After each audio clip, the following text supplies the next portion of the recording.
Bonjour et bienvenue à la critique exigeante.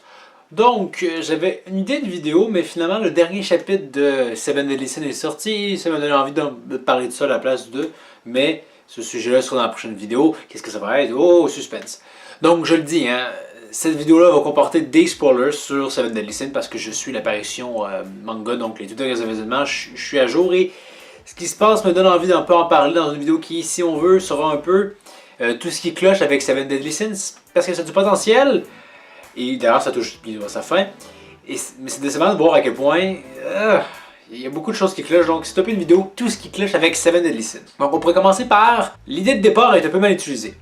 Donc l'idée de départ, c'est que c'est un peu comme dans sa Fairy Tail, hein, on a Elisabeth qui va va se rejoindre à un groupe déjà existant, qui a déjà ainsi des affinités, des connexions entre eux. Le seul problème, c'est que bon, ça pose justement des problèmes. Hein. On s'entend que c'est seulement à partir du moment où on découvre l'histoire que les gens se disent « Hey, Melodias, c'est peut-être un démon, hein, quelque chose de louche avec lui, là. » C'est quoi avant? Vous n'avez pas vraiment vécu d'aventure? C'est juste maintenant que vous avez des soupçons? C'est étrange. Et de la même façon, il y a également le fait que King, hein, il a une apparence soit belle ou grosse, et que les gens n'ont jamais vu son apparence belle. Je me dis simplement, peut-être que c'est expliqué, hein, mais c'est vraiment vite fait, rapide fait. Pourquoi? Vous connaissez, là, pourquoi est-ce que c'est nouveau pour... Également Gauthier, hein? Ils l'ont jamais vu sans son armure. D'ailleurs, pourquoi est-ce qu'il porte une armure aussi grosse alors qu'il est aussi petit? Encore une fois, c'est juste comme... On essaie d'avoir le meilleur des deux mondes, peut-être bien, de faire comme... On découvre les nouveaux personnages et que c'est soit aussi nouveau pour les Seven Deadly Sins, mais c'est pas nouveau, ils se connaissent. Ça devrait pas être le cas, là.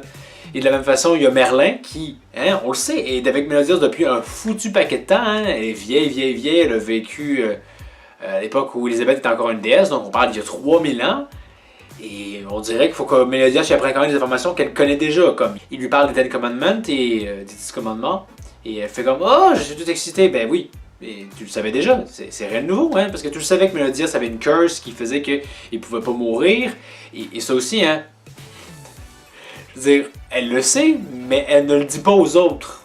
Hein? Oh non, mais Melodias est mort! Vous inquiétez pas, il va revenir, etc., etc. D'ailleurs, même ça aussi, c'est drôle que les 10 commandements ne le savent pas. Hein? Même Zeldoris, qui est le frère très proche hein, de Melodias, ils ne le savent pas qu'il y a cette curse-là. Pourtant, vous devez le savoir. De la même façon que Melodias oublie que derrière hein, son combo star. Pourquoi vous semblez oublier ça? Merlin qui oublie que Garant... un commandement du mensonge, vous avez un passé commun. Mais pourquoi ça paraît pas? Pourquoi ça transparaît pas? Je veux dire, c'est sûr que c'est normal dans tout récit hein, que faut que les protagonistes et les antagonistes s'ignorent un peu l'un l'autre pour savoir... ils s'ignorent pour ce qu'il faut qu'un puisse surprendre l'autre, mais ici ça fonctionne pas justement à cause de cette idée-là qu'ils se connaissent. Hein? Mais là, ils ont peur de se connaître. Tu peux pas avoir les deux, là. Ça marche pas. Et de la même façon, hein, pourquoi Escanor apparaît pas au début? Parce que la façon dont ça a été écrit, si Escanor avait été là pour notamment se battre contre Hendrickson etc., ben ça aurait juste été trop facile parce qu'Escanor est vraiment trop puissant par rapport au Seven Deadly Sins.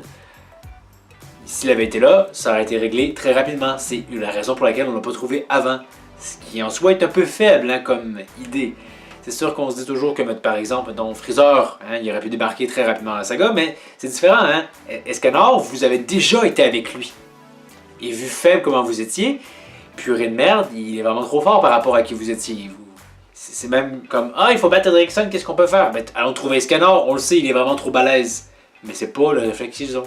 Et ça montre vraiment que c'est un peu un problème, que cette idée de base-là est terriblement mal mise en place, je trouve, à mon humble avis. Ensuite, on a les power levels abusés. Et oui, la course à la puissance... C'est également un problème très fort dans Seven Deadly Sins. Très rapidement, après Hendrickson, on a introduit les Power Levels.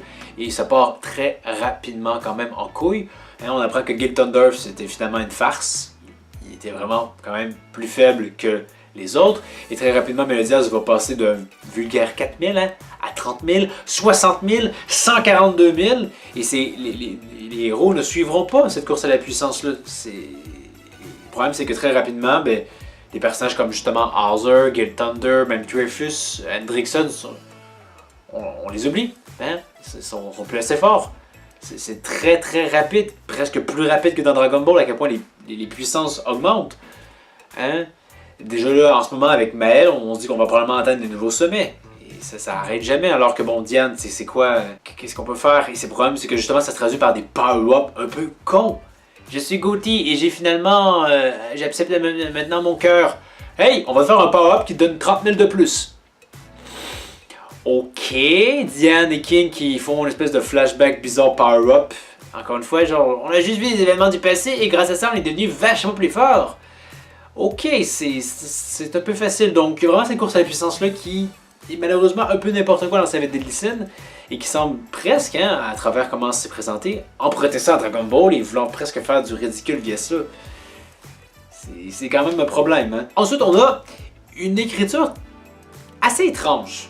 Donc, on a vraiment une écriture qui, je dirais presque un peu contre-intuitive dans sa vie de Lysine. On va parler d'exemples. Donc, vraiment, là, on scroll à fond la caisse, ok? À la toute fin, il y a des redites. Hein?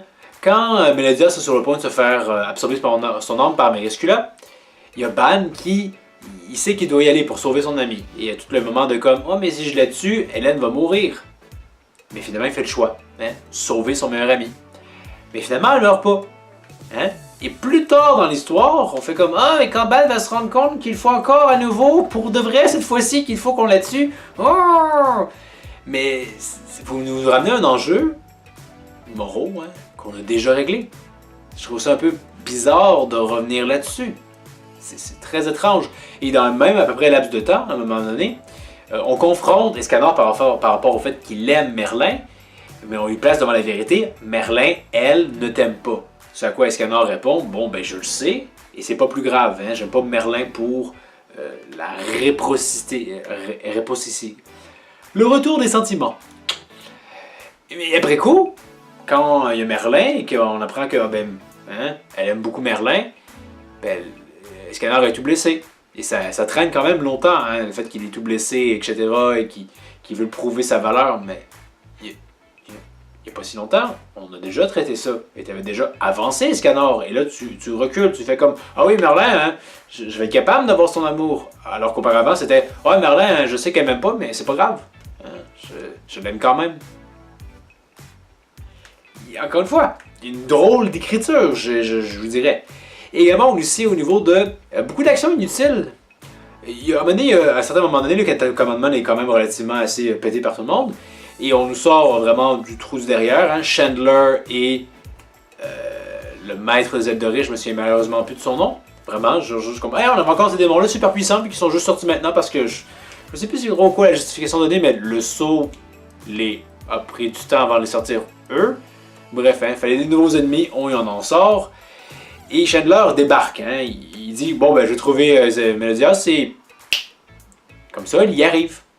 Et là, ils se battent, et ça semble désespéré. Et finalement, on a Gluxiona et Dolor, un ancien commandement qui arrive et qui disent « Oh, bon, ben, on va le retenir le temps que vous vous enfuyez. » Ce qui est con, parce que je vous répète hein, ce que j'ai dit il y a 10 secondes, hein, Chandler voulait les trouver, il y est arrivé. Et devine quoi? Une fois qu'il les a tués, hein, Gluxia et Dolor, Gluxinia, en tout cas le roi de la fée, le roi des géants, qu'est-ce qu'il fait? Il les retrouve. Ben oui. Est-ce que vous venez de vous tuer très inutilement? Oui, absolument. Hein, pour que Melodia se réveille et fasse comme bon, ben, hein, blablabla, pour résoudre la situation. Mais que ces personnages-là viennent se suicider, se sacrifier, ça servait à rien. Et je dis pas que tout sacrifice devrait servir à rien. Hein? C'est-à-dire, quand on parle, par exemple, Dragon Ball, ça a du sens. Piccolo gagne du temps pour sauver Gohan, mais également c'est aussi un acte sur le coup, hein, pas très rationnel, etc., etc., alors que dans Savage Dessin, ça l'est totalement. Et en plus, il gagne du temps. Il sait que Goku va arriver. S'il peut sauver Gohan, tant mieux. Mais encore une fois, il y a les éléments hein, qui viennent justifier, si on veut, ce sacrifice-là. Ou même Simon dans Fairy Tail, quelque chose comme ça. Et même si on s'entend que le sacrifice en général, c'est stupide parce que bon, tu protèges quelqu'un, mais après coup, qu'est-ce qui... Tu fais juste gagner du temps un peu. Mais ici, littéralement, c'est ça. Tu gagnes du temps pourquoi? Pour rien. Chandler va les retrouver. Et il les retrouve. Le récit donne raison au fait que vous auriez dû trouver une autre option. Quelque chose. Je veux dire, éventuellement, on me dira, oui, mais ça les a vraiment sauvés. Ouais, mais ils savaient pas que Meredith allait se réveiller. Il y avait absolument rien à ce sens-là. Ils ont été sauvés, ils sont chanceux, mais c'est la chance. Puis, comme je le dis toujours, un récit qui est très orienté sur la chance, fait pas ça, hein? Et ça, c'était aussi encore arrivé auparavant, hein, pas si longtemps avant. À un certain moment donné, il y a des esprits méchants qui prennent possession de Diane et oh, mais qu'est-ce qu'on peut faire pour s'en sortir? Et il y a Elbram, hein, qui vit encore, qui fait comme hein, c'est moi qui vous ai tué, tuez-moi et ça va mieux aller. Ce qui est un raisonnement un peu fallacieux. Et finalement, ben, ça ne dure pas très longtemps. Et après, les esprits font comme ben, c'est pas assez, hein, on est encore en colère. Et là, il faut qu'Elisabeth arrive pour sauver la situation. Elbram n'avait pas vraiment à mourir, hein. Il a gagné combien de temps? 1 minute. Encore une fois, c'est très près l'un de l'autre, des sacrifices qui sont relativement très inutiles. C'est des drôles d'idées, je trouve. Et également, une drôle d'idée aussi, c'est quand on a Arthur qui sort son épée, Excalibur. Et là, on a un chapitre où il flanque quand même une bonne volée hein, aux 4 démons. Et le chapitre d'après, on apprend bah, bref, regarde, écoute, non, on faisait juste étudier. Finalement, t'es très faible. Très faible. Vraiment? Les 4 se sont concertés, faire comme ouais, on va le laisser nous laisser croire qu'il a l'avantage. Oui, les 4. Les 4. On s'entend, c'est un classique, hein, souvent dans les shonen et les neketsu, hein, que le méchant se laisse péter la gueule et fait ah ah! Mais là, c'est 4 fois ça, là. C'est amplifié par 4. C'est encore une fois un drôle de choix. Surtout que. Ah! Pétard mouillé. Ok. C'est étrange.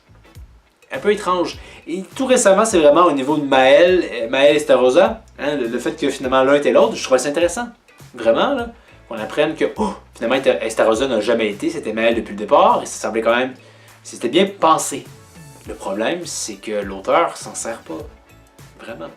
Hein, Estarosa, c'était quoi son but? Bon, ben, j'ai assemblé les commandements pour moi, etc. Et voilà. Et là, il faut que j'aille celui de derrière, hein, parce que je le veux. Ok. Et une fois que Maël est révélé, d'ailleurs Gauthier qui vraiment aussi hein, arrive, et son plan est juste con. On dirait qu'il savait juste que comme ouais, je le sens. Mon sœur arrive à sa fin, alors je vais dire au mec, ouais, c'est ma faute. Parce que tu as vraiment cette culpabilité-là en toi, j'imagine. Hein? je sais pas. Et finalement, encore une fois, comme Elbram, hein, exactement pareil. Ben oui, ça suffit pas. Et le problème encore plus grand, c'est que finalement, le fait de révéler que c'est Maël change rien. Hein? Parce que derrière, il vient encore comme une conne. Hein, tu t'éloignes, hein, il veut ton commandement. Et sans surprise, elle se fait tuer. Et il prend ton commandement. Donc le fait qu'on ait appris que c'était Maël, il n'y a pas grand chose qui a changé vraiment. Là. C'est.